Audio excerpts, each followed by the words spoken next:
BFM Business, émission spéciale. La révolution du travail. Stéphane Soumier. CBRE, ils sont avec nous. Guillaume Savard est avec nous, le directeur du conseil aux entreprises de CBRE, l'économiste Robin Rivaton, votre dernier bouquin, Robin, La ville pour tous, qui parle bien davantage d'ailleurs du résidentiel que de l'immobilier de bureau, mais on a vu que les deux étaient liés. Puis Fabien Boutard, cofondateur de Enexia, et Fabien Boutard essaye de mettre du bonheur dans la vie de bureau, voilà, pour que la vie de bureau soit attirante, et c'est le boulot d'Enexia.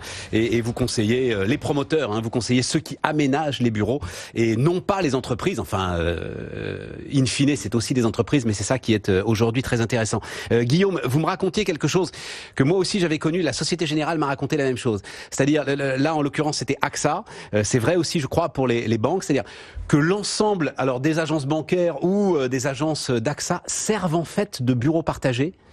Là où habitent ceux qui travaillent en fait. Ces grandes entreprises françaises, elles ont beaucoup d'immobilier, souvent qu'elles détiennent, qui leur appartient, et elles ont des collaborateurs dont elles voient bien, pour les plus jeunes d'entre eux, que se loger à Paris, on en a parlé, est très cher. Ouais. Donc le nouveau contrat social qu'elles essaient de proposer à leurs collaborateurs, c'est pas simple d'un point de vue managérial, donc ça pose beaucoup de questions, mais dans le principe, la promesse consiste à dire: vous pouvez travailler n'importe où en France, à partir du moment où c'est dans nos locaux, on vous autorise à le faire en conservant évidemment un nombre de jours minimum au sein du bâtiment qui abrite votre équipe ou votre département. Alors, il y a en plus un sujet très intéressant pour AXA, mais en plus pour les banques. C'est le problème de la sécurité des flux, des transactions, des messages. C'est-à-dire que si vous travaillez chez vous, vous êtes dans une agence bancaire avec des lignes ultra sécurisées pour traiter de sujets qui ont besoin de lignes ultra sécurisées, ce qui n'existe peut-être pas forcément si vous restez chez vous.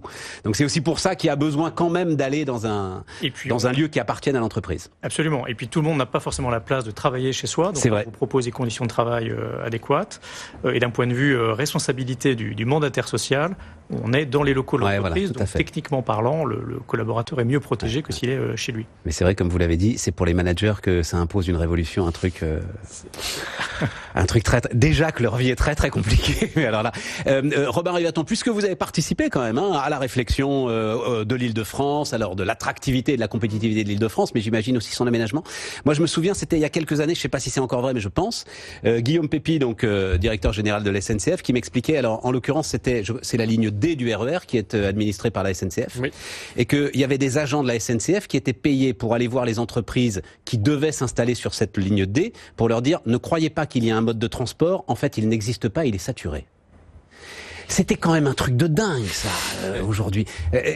Là, on est au cœur quand même de la façon dont les pouvoirs publics doivent prendre les choses en main aujourd'hui. Alors, tout à fait, les pouvoirs publics, mais il y a aussi au cœur de cette transformation dont on a beaucoup parlé pour le bureau, c'est ce télétravail. On se dit qu'en fait, aujourd'hui, pour résoudre ce problème de bureau, il y a d'engorgement, il y a une solution, c'est de travailler à distance. La réalité est beaucoup plus contrastée que ça, c'est qu'aujourd'hui, les gens qui pouvaient prendre le télétravail l'ont tous pris. Donc en fait, il n'y a plus de marge supplémentaire. Aux États-Unis, c'est depuis 10 ans. Aujourd'hui, aux États-Unis, vous avez 27% de la population qui déclare télétravailler. C'était le même chiffre en 2007. Donc on n'a pas de progrès. Mais là, les ordonnances Pénicaud ont tout changé. On nous dit qu'on est sur un décollage du télétravail. En France, aux États-Unis, ça ne bouge plus parce que le nombre de gens qui pouvaient prendre le télétravail ont pris le télétravail, peu importe la qualité des outils, et les outils peuvent continuer de s'améliorer. On peut parler par hologramme, que sais-je encore.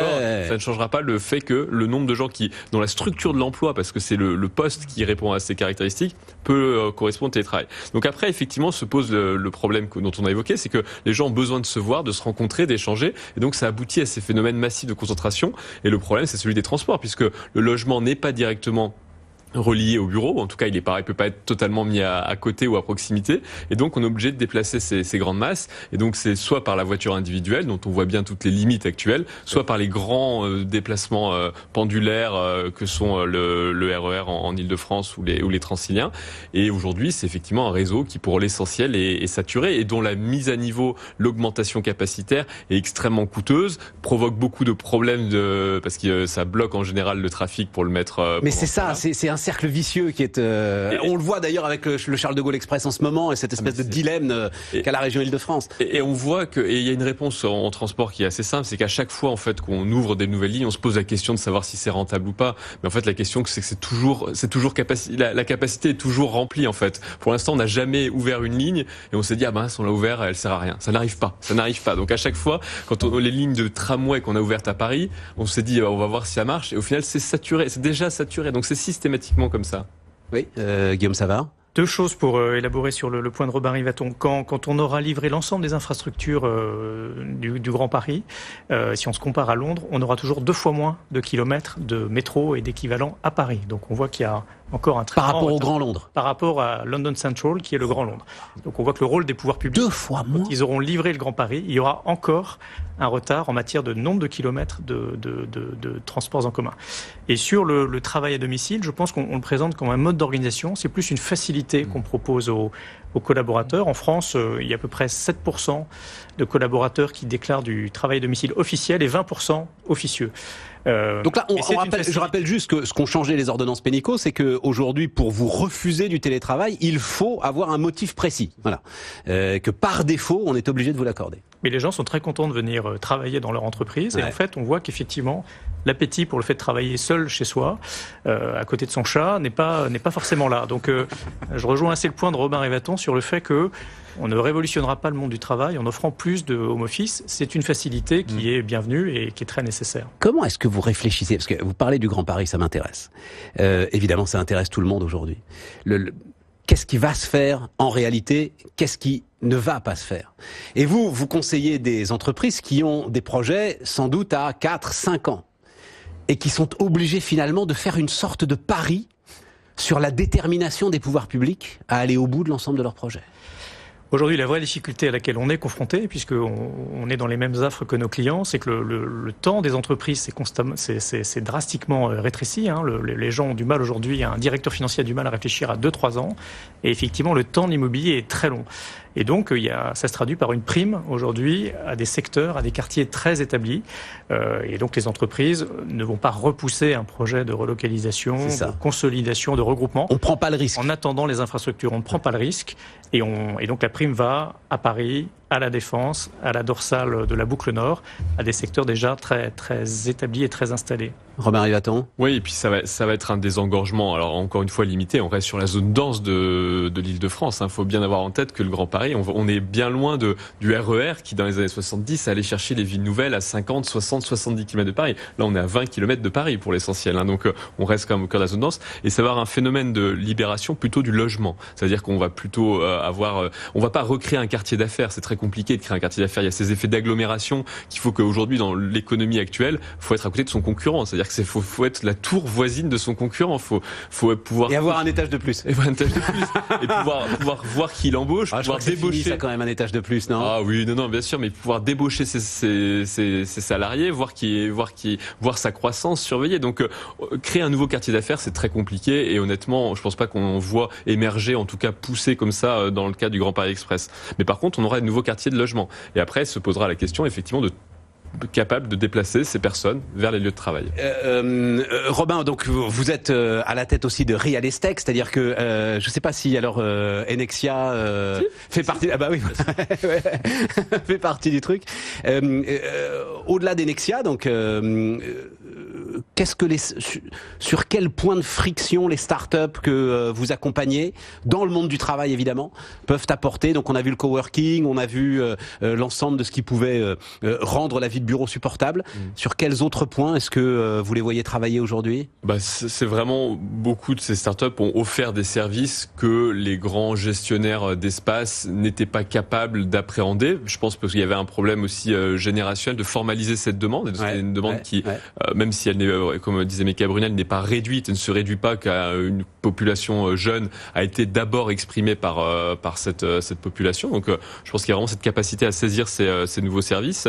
On les voit de plus en plus maintenant s'interfacer l'immobilier de bureau avec les ressources humaines. Et donc ça a d'abord commencé par la réservation des salles, mais de plus en plus les annuaires, mais de plus en plus on voit vraiment cette intrication, la capacité de dire tu vas te placer ici parce qu'en fait c'est avec cette personne que tu vas travailler travailler demain, c'est avec cette personne que tu vas pouvoir nouer le plus de business à l'intérieur même des entreprises, pas forcément entre entreprises.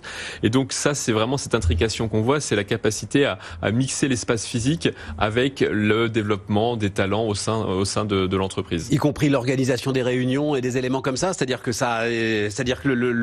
là où commence ou finit l'immobilier, mais Nexia en est le meilleur exemple, c'est de plus en plus compliqué à définir en fait. Nous, on vient du management. Enfin, à l'origine, on n'était pas dans l'immobilier. Exactement. On est venu du management. On s'est dit le monde du travail est en train de se transformer. Sur quoi on doit jouer ? Les espaces et les moments à l'intérieur de la journée de travail sont importants. Et c'est comme ça finalement on a atterri dans l'immobilier en se disant le bon outil aujourd'hui pour transformer les entreprises de l'intérieur. Et on parlera aussi peut-être de digitalisation parce que la digitalisation de l'immobilier accompagne la digitalisation de l'entreprise.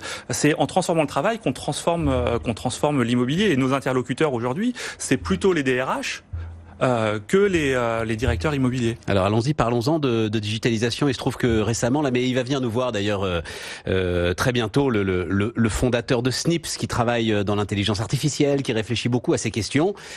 Et qui nous a raconté un immeuble de bureau qui, en gros, écoute en permanence ce que vous dites pour être en permanence prêt, alors dans son esprit, à vous rendre des services. Mais c'est un monde qu'il décrivait assez effrayant. En gros, une espèce d'Alexa, une tour de bureau qui réagisse comme une enceinte connectée. Ouais. C'est vers ça qu'on va aujourd'hui. C'est les technologies sur lesquelles travaille WeWork. C'est de mettre des capteurs partout sous chaque chaise, de savoir si cette chaise-là est pas occupée pendant 2 jours, je vais la déplacer parce que ça veut dire que l'emplacement il est pas intéressant. Et au prix du mètre carré, on peut comprendre ce type de logique. Alors, ça va être 2 directions.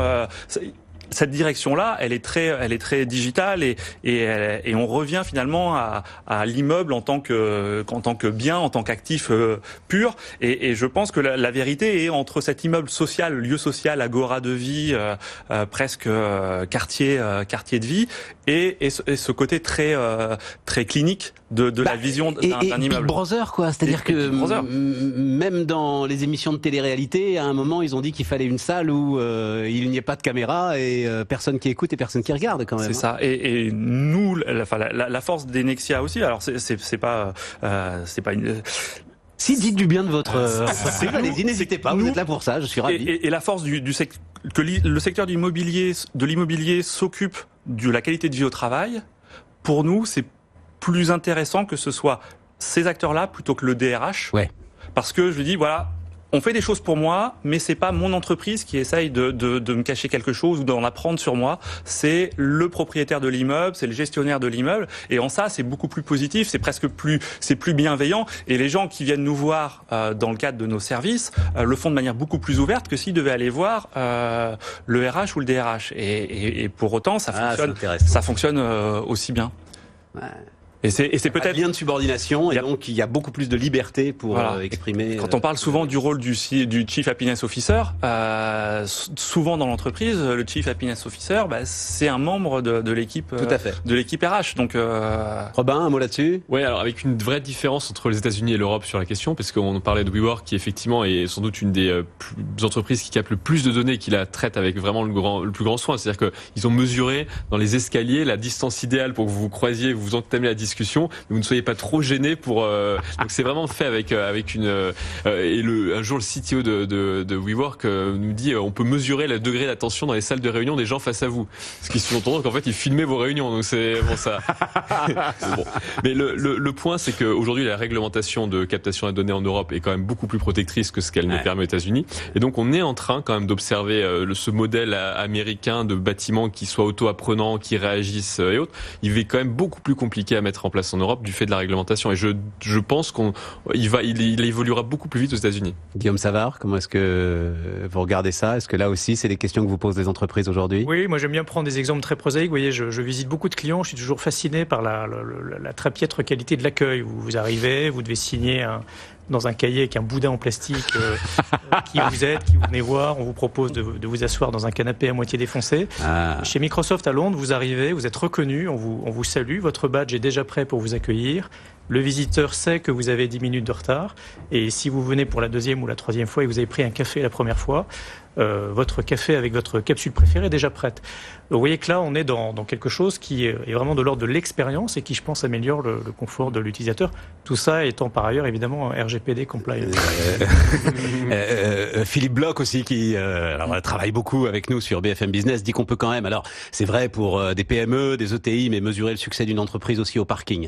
Si la place la plus proche de l'entrée, c'est celle du patron, ça va mal se passer. Si c'est celle du client, alors c'est que l'entreprise a compris beaucoup de choses. Ah, c'est intéressant, j'ai toujours... Bon, il nous reste 2 minutes. Il y aura toujours des immeubles de bureaux dans 50 ans, Fabien Boutard. Guillaume Savard. Guillaume Savard, il y aura toujours des immeubles de bureaux. Oui, on croit qu'il y aura toujours des immeubles et sans doute une hybridation de ces immeubles. Vous aurez plusieurs solutions pour travailler, chez WeWork peut-être, chez vous, dans un hall de gare. Mais il y aura toujours un lieu où vous renouerez votre entreprise, avec sans doute beaucoup d'expérience, beaucoup de technologie. Mais on croit plus, nous, à une hybridation de l'immobilier plutôt qu'à une disparition des bureaux. Donc Fabien, il y aura toujours des immeubles de bureaux dans 50 ans, c'est votre conviction à vous aussi ? C'est sûr que l'entreprise aura toujours besoin d'un lieu physique pour se retrouver. Quelle forme elle aura ? Alain Madelin dit de manière assez juste et régulièrement, écoutez, le fait de rassembler l'entreprise, ça, alors je parle sous votre contrôle, Robin, ça a à peu près 1 siècle et demi, pas beaucoup plus. C'est lié à un problème d'information, c'est qu'à un moment il fallait concentrer l'information dans un seul lieu, et que maintenant, comme l'information, elle peut à nouveau être très très largement diffusée. Pourquoi est-ce qu'on continuerait à vivre l'entreprise comme un lieu unique comme ça ? Comment est-ce que vous regardez ça, Robin ? C'est la théorie de la firme, effectivement, qui a exactement cette époque-là. Le problème, c'est que moi, je suis persuadé, ça, après, c'est quasiment une conviction personnelle, mais je pense que l'échange d'informations par la voie électronique ne remplace en rien l'échange en vis-à-vis. Et je suis persuadé, plus aujourd'hui, on a augmenté les capacités. On le voit avec les cours en ligne. On nous a dit que les MOOC allaient exploser le monde de l'éducation il y a 5 ans. La réalité n'est pas du tout ça. C'est que les établissements d'enseignement continuent de prospérer et continuent de rassembler des étudiants et les MOOC ne marchent pas si bien que ça. Et donc, on voit bien quand même que l'être humain est un être social et à la fin on a besoin de se voir, de se parler, de toucher pour pouvoir réussir à travailler correctement. Bon, merci messieurs. Merci messieurs. Je remercie encore Mecca Brunel qui nous a accompagnés durant la première partie de cette émission. Robin Rivaton, votre bouquin La ville pour tous, repenser la propriété privée. Si vous êtes propriétaire immobilier et si vous avez envie de vous énerver un week-end, lisez le bouquin de Robin Rivaton. Je vous promets, c'est assez spectaculaire. Guillaume Savard, donc on se retrouve dans un mois environ et on parlera ensemble alors d'immobilier commercial pour le coup et de retail. Fabien, merci beaucoup de nous avoir accompagnés. Fabien Boutard, donc le cofondateur d'Enexia. Voilà, on se retrouve pour une nouvelle édition spéciale, donc dans 3 semaines environ, autour de la révolution du travail. Bonne soirée à vous. Émission spéciale, la révolution du travail sur BFM Business.